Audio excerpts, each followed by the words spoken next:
Eis Dalet.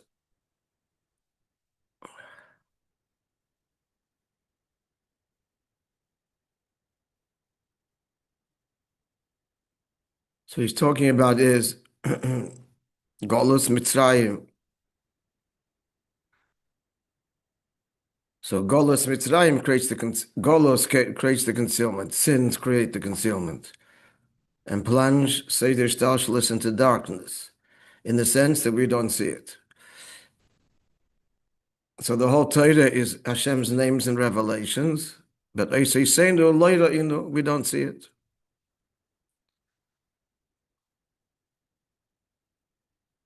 And Dafkan in Shemos Yisrael have the power to reveal Hashem in all of existence. And that is through Torah. And he went into details of the Yaakov and Rachel and the Shvatim. And the gematria of Eila and Ve'ela, all that was explained on Friday. So we'll read the last paragraph again, the concluding paragraph. And that's the meaning of the names. The whole point here is the names. That's what the whole Maimon is talking about. That came down to Mitzrayim. In Golos, we do not see the letters. That the divine letters and names, which we connect to when we learn Torah and Daven, we don't see. They're not revealed by us. Why? They get swallowed up or concealed in this level of Mitzrayim, Lashon Meitza, this constraint, and concealment. Now he's going to elaborate. Dalet would be in our Golos, Bavidis Hashem, Gimla Kavim, Torah, Veding, Belis Chasodim, to understand Golos in Avedis Hashem, and all three areas we need to serve Him, which is Torah, Veding, Belis Chasodim. Shehem Gimel Advarim Shalem Olam Oimed. The world depends and stands on these three things. So in Golos, what happens to our Aved? And what do we need to do to rectify it? Says the Alter explains in the following Maimon. So there can be a Golos even in Aved. He said, we just finished saying a moment ago, there are the OCS, but we do not see, the revelation is lacking.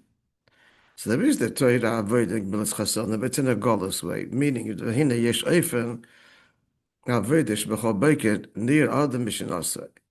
There's a way when every morning a person wakes up from his sleep, or misasek b'avedis atfila, and he is involved, deeply immersed in the avodah of davening, misbonendus in meditation, visoideris ha'ave vayira, and the arousal of love of God and awe of God. The lo'in shal Mitzrayim. This person is not a Mitzrayim. Mitzrayim the Kedusha is not even in a holy constraint. It's certainly not in the clutches of his Yetzer Hara, which is the negative Mitzrayim. What would that be?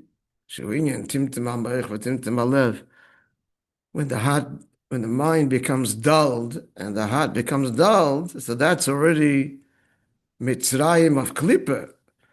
We're describing a Jew who is not in a state of Mitzrayim of Kedusha, and certainly not in a state of Mitzrayim of Klippa. His mind and heart is not dulled.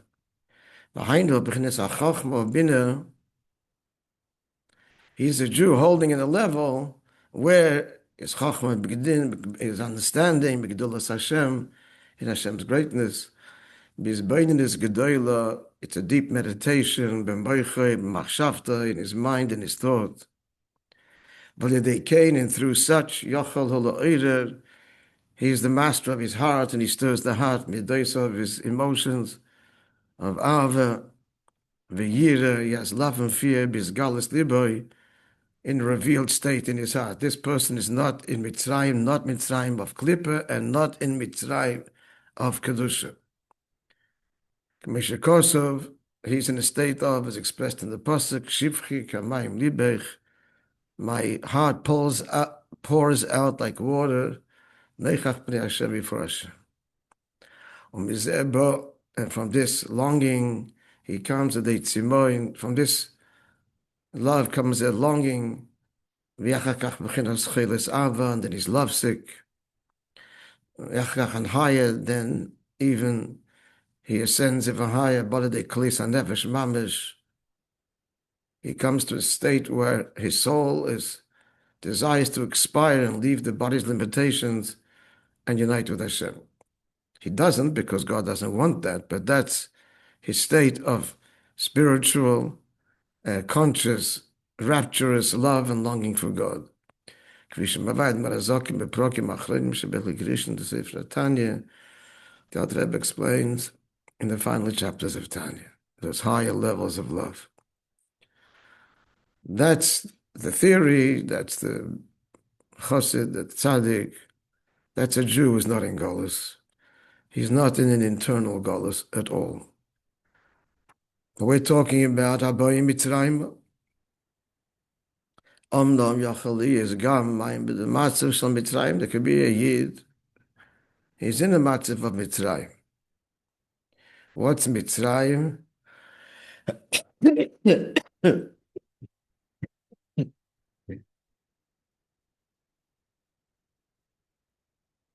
The Alter Rebbe says that the first and critical Mitzrayim is the Meitzer HaGoren, is the narrow passage of the neck that separates the narrow bridge between the mind and the heart. Sheshom, what's happening over there? It's a narrow pass. And what's there? The trachea, the windpipe. Vaveshet, and the esophagus, the food pipe. Vavridin, and the jugular vein. Shehem Gimel Sari Pada. These are Para's three butlers.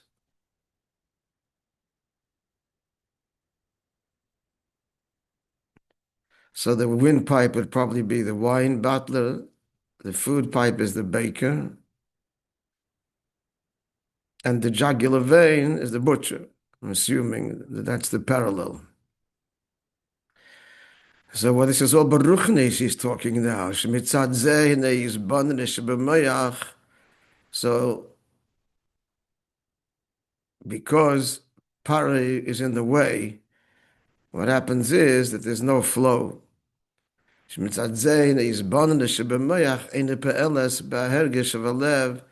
he knows in his mind remains there and doesn't affect his feelings of the heart. There's a blockage. That's Pari's got control over the pass between the bridge, between the mind and the heart. I have to look up there, explain in detail probably. I would assume what these things are specifically.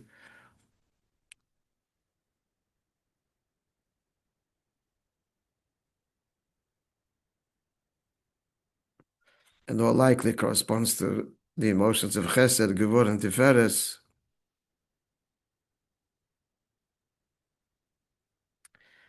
Yup, so Pari's got control. The Yitzhahara has got control.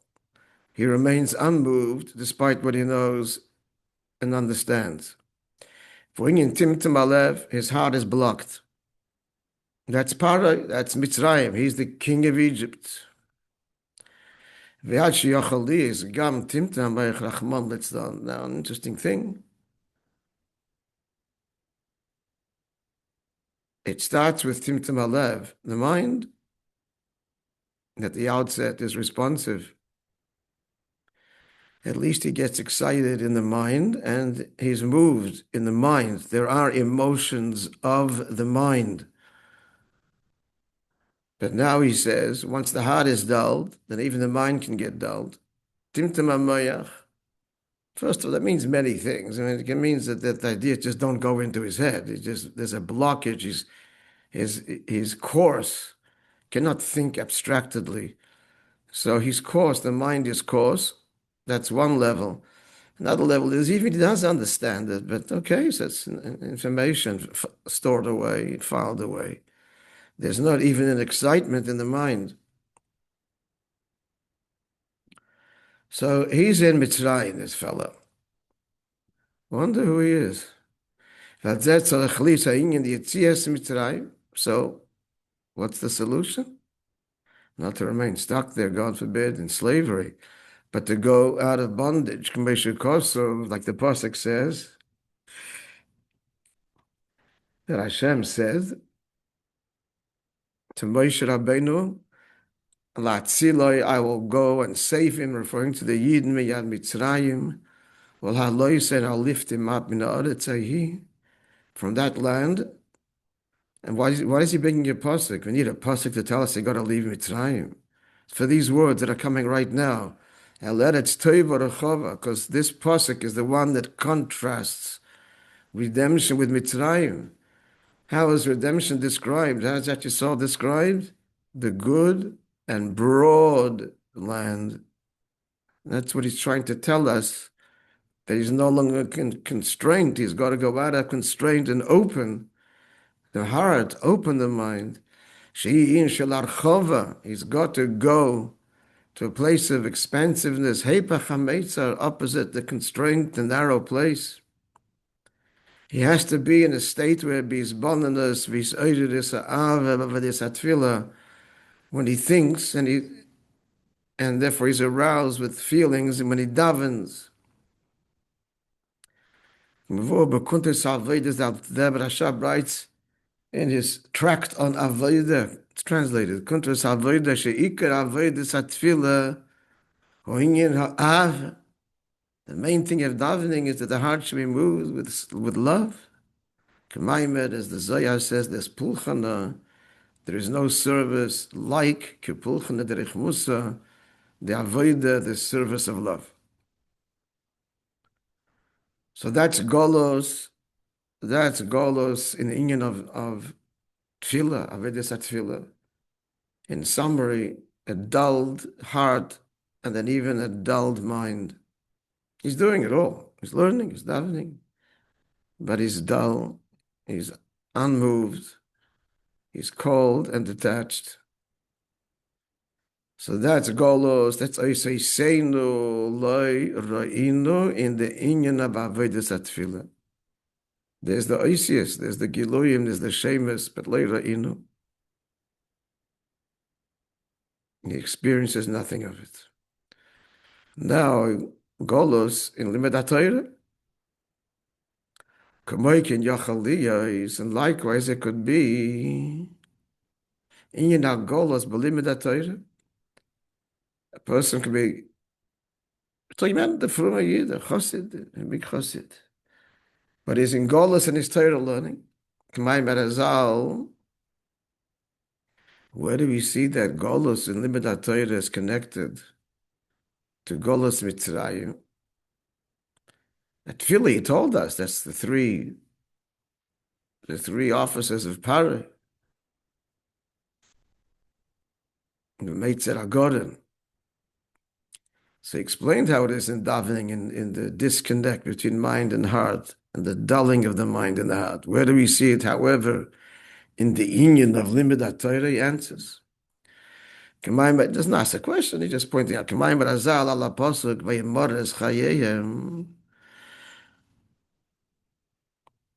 the Zohar says in the Pasuk that the Egyptians embittered their lives with difficult work. Then it goes on to say with difficult work, with labor, with mortar, and with bricks. That sounds described in the Pasuk. So the Zohar explains it all baruchnius. Ba'avodah kosher, difficult work, dakushya. That's learning with kashas, with questions. He's going to explain in a minute. Ubachaymer, and chaymer means mortar. That's a reference to kal v'chaymer, right? That's the argument used. One of the 13 ways that the Torah is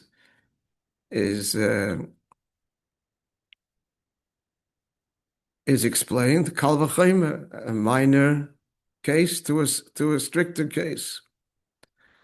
If the law is in the such and such in a minor case, how much more so in a serious one? Kal v'chomer, or bilveinim and bricks. So the word leveinim comes from the word libun hilchasa, whitening, coming out with a final ruling, working through all of the opinions and contradictions and questions, and finally coming to the purified, the whitened, the final conclusion of the halacha. Libun hilchasa.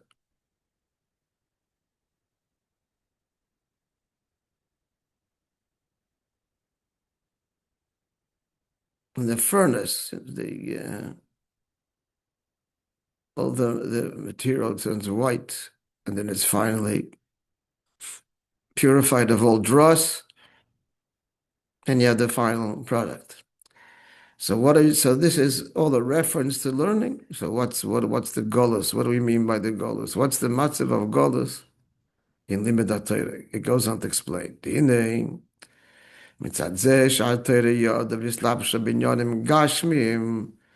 Now, since Torah deals with and descended and deals with and is invested in material matters, ubefrat, and especially b'Torah Sheba'al Peh, and he brings the pasuk in Shir HaShirim describes 60 queens, 80 concubines, and endless young maidens.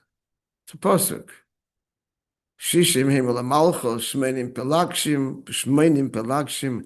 v'alomes ein mispar. So it says in Zayar, this is in Medrash. It says in Medrash that the 60 and the 80 and the endless young maidens mean as follows. Shishim hema malchos elim shishim mesechtes. That's the 60 tractates of of Shas.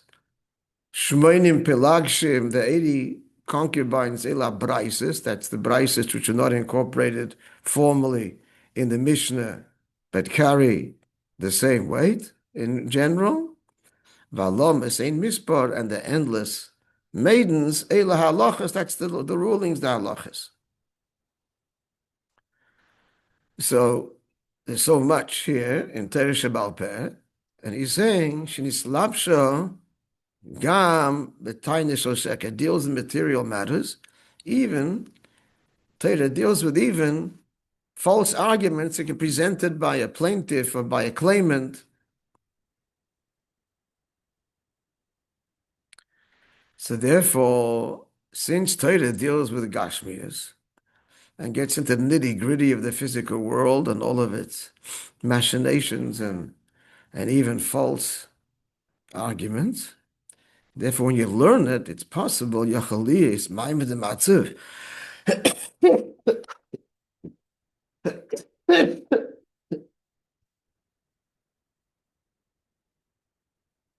It's possible to be Maimed Matzuv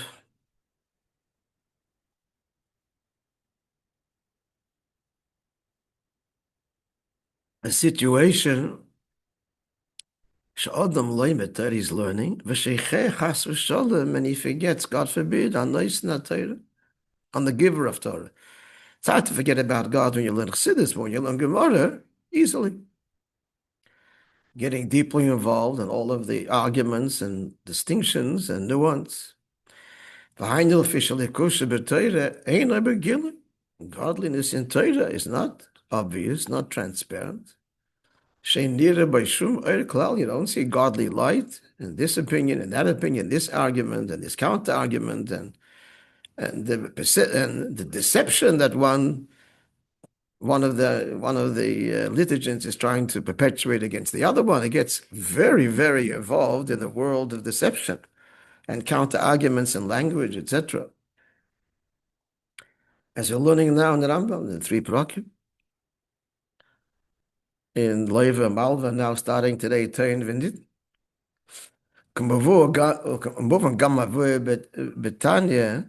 And this is also explained in Tanya, And again, Avodas HaBeinoni. The avodah of the Beinoni, which is a person's aspiring to be the best he can be. So the Alter Rebbe says, when you learn Torah, Shikar Achanda Lishma La'akiv. When do you have to have the intent without which you're learning? You're not allowed to learn if you don't have the proper intent. So he says, when do you have that intent that you're learning Hashem's Torah and you're fulfilling your mitzvah? Said the Alter Rebbe, you have to have that conscious intent and kavanah at the outset of learning. Because we can't expect it of him while he's learning. Can't think about God while he's deeply immersed in all of the arguments and counter-arguments. While he's learning, he's immersed in understanding what he's learning. And the Rebbe adds that should be. You can't be thinking about divinity. You can be thinking about this fellow, Reuven and Shimon and Levi and the arguments and the complexities. And it's not just that, it's also the whole, the understanding the nature of the law, the underpinnings of the law, why the ruling is like this, in this case like that, in that case. It's very intellectually taxing and very involved and very, very physical. But only the Alter Rebbe says, before you start learning, before you open the Gemara, Yeshnam is bonus, that person should think, V'akavana lishma.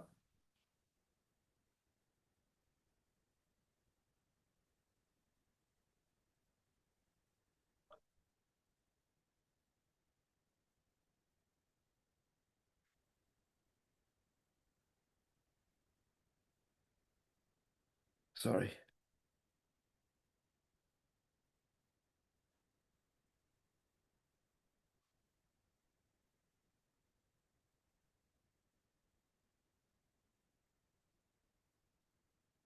So only the beginning of the learning,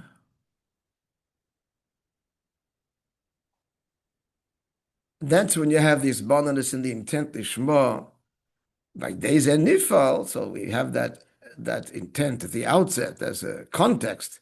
So that affects, I'll call Meshesman al Limud. That will affect the rest of your learning. That there'll be the memory of it hovering as a context for all that you're learning. But while you're learning, you're involved in the world of financial intrigue or whatever the case is there. And that's why, that's the meaning we're saying now, that in Torah study too, there could be golus. We have to negate it. We have to prevent it. There has to be Yitzias Mitzrayim, going out of Mitzrayim and learning Torah. And what is that? Tataka remembers, Shazak, Kalolas Inyan, the Baruch HaBat Torah Tchila. And that's the idea. It says that the reason that the first Beis HaMikdash was destroyed is because they didn't make the bracha of Limud Torah before they learned, which meant it was an intellectual endeavor and they forgot about the giver. Lizkir is Noisan, we have to remember the giver of the Torah. It also means, as explained elsewhere, that he learns in a humble way. He doesn't learn in a way that he should be right, that he should make the point, but to learn, to know what Hashem wants, Hashem's wisdom. So for that, you have to have the conscious awareness that it's Hashem's Torah and learn with the proper humility and reverence and holiness. We don't learn Torah. Plus, Begashmi is the way you sit. The person does, we don't learn like you're reading a novel, lying on the couch with the pupik facing the ceiling. That's not the way we learn Torah. That's all part of it. The reverence, the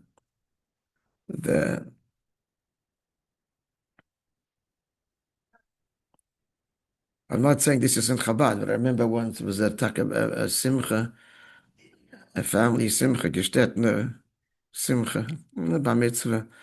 And they pointed out there was a bacher there, skvera, a skvera bacher that had learned through the entire Shas.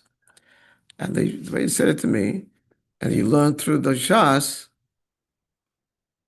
wearing full regalia, including boots. They wear boots. This is the real black hatters in skver.